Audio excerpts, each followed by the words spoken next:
Hi. അപ്പോൾ ഇന്നിപ്പോൾ സാവോനരിയും സേമിയയും വെച്ചിട്ട് പായസം ഉണ്ടാക്കിയിട്ടാ. അപ്പോൾ ഇന്നലെ പോയപ്പോൾ വാങ്ങിയതാണ് അപ്പോൾ ഇത് രണ്ടും.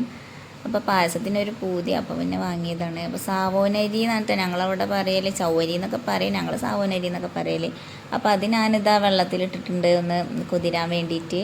ഇപ്പോൾ വെള്ളത്തിലിട്ട് കുറച്ച് കഴിഞ്ഞതിന് ശേഷം പിന്നെ അതിന് പായസം വെക്കാൻ വേണ്ടിയിട്ട് ഒരുങ്ങണം. അപ്പോൾ ഞാനത് കുക്കറിലൊന്ന് വിസലടുപ്പിക്കാമെന്ന് വിചാരിച്ചിട്ട് അങ്ങനെ വെച്ച് കൊടുത്തിട്ടുണ്ട്. പിന്നെ ശർക്കര ഇതാ ഉരുക്കിയെടുക്കാൻ വേണ്ടിയിട്ട് കുറച്ച് വെള്ളം ഒഴിച്ചിട്ട് വെച്ചിട്ടുണ്ട്. അപ്പോഴത്തേന് പിന്നെ ഒരു പാക്കറ്റ് പാലാട്ടാണ് അതിലേക്ക് എടുത്തിട്ടുള്ളത്. അപ്പോൾ പാലൊക്കെ ഇങ്ങനെ തിളപ്പിക്കാൻ വെച്ചിട്ടുണ്ട്.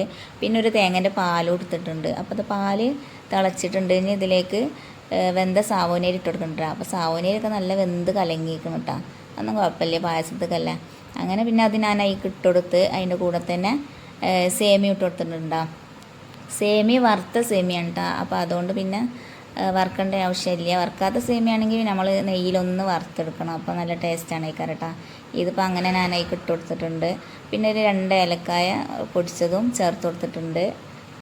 മധുരം ഒന്ന് ബാലൻസ് ചെയ്യാൻ വേണ്ടിയിട്ട് കുറച്ച് ഉപ്പിട്ട് കൊടുക്കുന്നുണ്ട്. ഇനി ഒന്ന് ഇളക്കി കൊടുക്കുന്നുണ്ട്. അപ്പോൾ സേമിയൊക്കെ അതാ വെന്തിട്ടുണ്ട് കേട്ടോ. ഇനിയിപ്പോൾ നമുക്ക് തേങ്ങാപ്പാലൊന്ന് കുറച്ച് ഒഴിച്ച് കൊടുക്കണം. തേങ്ങാപ്പാൽ ഒഴിച്ചതിന് ശേഷം അധികം തിളപ്പിക്കൊന്നും വേണ്ട കേട്ടോ, ഒന്നിങ്ങോട്ട് തുള്ളിയാൽ മതി. എന്നിട്ട് പിന്നെ ഫ്ലെയിം ഓഫ് ചെയ്തതിന് ശേഷം ഞാൻ ശർക്കര ഉരുക്കിയത് ഒഴിച്ച് കൊടുക്കുന്നുണ്ട് കേട്ടോ. ശർക്കര ഉരുക്കിയത് അധികം ഒഴിച്ച് കൊടുക്കണ്ട, ഇനിയിപ്പോൾ മധുരം കൂടുതലാവില്ലെന്ന് വിചാരിച്ചിട്ട് അപ്പോൾ ഞാൻ കുറച്ച് ഒഴിച്ച് കൊടുത്തിട്ടുള്ളൂ. പിന്നെ പഞ്ചസാര ആണെങ്കിൽ പഞ്ചസാര ഇട്ട് കൊടുക്കാം. അപ്പോൾ ശർക്കര ഒഴിച്ചതുകൊണ്ടാണ് കേട്ടോ ഇതിപ്പോൾ ഇങ്ങനെ ഒരു കളറ് വന്നത്. പഞ്ചസാര ആണെങ്കിൽ ഇങ്ങനെ കളർ ഉണ്ടാവില്ലല്ലോ. അപ്പോൾ ഞാനെൻ്റെ കയ്യിൽ ശർക്കര ഉണ്ടായപ്പോൾ പിന്നെ അതാണ്ട് ഒഴിച്ച് കൊടുത്തതാണ്.